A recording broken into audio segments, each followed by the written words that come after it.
Good day. This is Health on the Hill. I'm Jackie Judd. Congress returns to work today from a 2-week recess, and the nation's economic health is front and center. Mary Agnes Carey, senior correspondent for Kaiser Health News, and David Nather, health policy reporter for Political Pro, are here to discuss what's ahead. There's a lot of moving parts here. Mary Agnes, let's start with the Biden Commission, the Biden Deficit Commission, and the Gang of Six. Right. Who are they and what are they supposed to be doing? The Gang of Six is a group of 3 Republicans and 3 Democrats. They've been meeting for months in the Senate to try to find an agreement, a bipartisan agreement on how to reduce the deficit. Several members of the Gang of Six were part of President Obama's Deficit Commission. The thought is they're working off that roadmap that the commission put out. The head of the Gang of Six, Kent Conrad, the Senate Budget Committee chairman, has talked about that they're extremely close. These folks have been meeting for months. They've been talking to each other over the recess. The thought is that they could come out with some sort of budget blueprint as early as this week. And none of these conversations can take place, of course, without some discussion of what to do with the big healthcare programs, Medicare and Medicaid. Absolutely. Do we have any sense yet of what direction those kinds of talks will be heading in? Well, it's unclear. If you go back and look at the deficit reduction panel that they were previously on, they talked about, could you limit the growth in Medicare spending? Could you have a premium support model? Again, Paul Ryan in the House, a House Republican, has put out a premium support model. It's under a lot of fire. But could there be another way to do that? They could look at those areas or other areas of Medicare spending and try to find some compromise. Now, you talked about another panel that's kicking in. That's the Vice President's panel. Vice President Biden, is going to convene that panel this week. It's got members from the House and members from the Senate. They're supposed to come out with a plan by June. We'll see how that fares. But as we know, the Gang of Six has been meeting for a longer period of time and could move forward a little bit earlier. The Wall Street Journal reported today there's a long story on the Gang of Six, and in it was written, the Gang of Six is likely to shape the national debate, whatever they come up with. Is it really the preeminent group in this, David? And how do all these moving parts intersect? Well, it's going to be a high-profile group just for the fact that it's a half and half group of senators, most with some prominent reputations. But remember, if they come out with something, they can help to shape the debate. But you already have these 2 high-profile deficit plans on the table right now, Paul Ryan's and President Obama's. And these are just the official ones. That's not even counting the Deficit Commission one.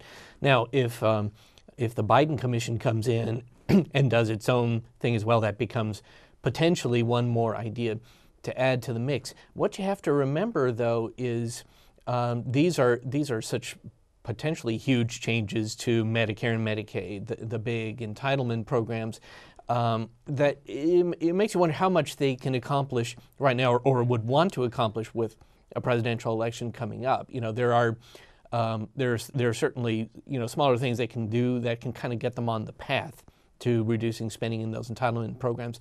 But are the conditions really there for a full-fledged agreement on both of those programs? That's really unclear right now. What is your answer to that? Is the time ripe for a full-fledged big debate that concludes in some kind of action? What is the mood on the Hill? The big moves for legislative on the Hill, legislative moves, the biggest things tend to happen in the off-election years. To David's point, we do have a presidential election next year.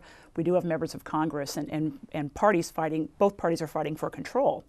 So to your point, why cut a deal? Why would any Republican want to give the president or Democrats a victory in carving out a deficit reduction deal now? But that said, we've read all these comments. We've heard members of both parties talking about their concerns, not only theirs or their constituents, about the deficit, about the debt. And they also know how Congress works, that to get this kind of consensus, you need to get it now. We're pretty far out from that 2012 election.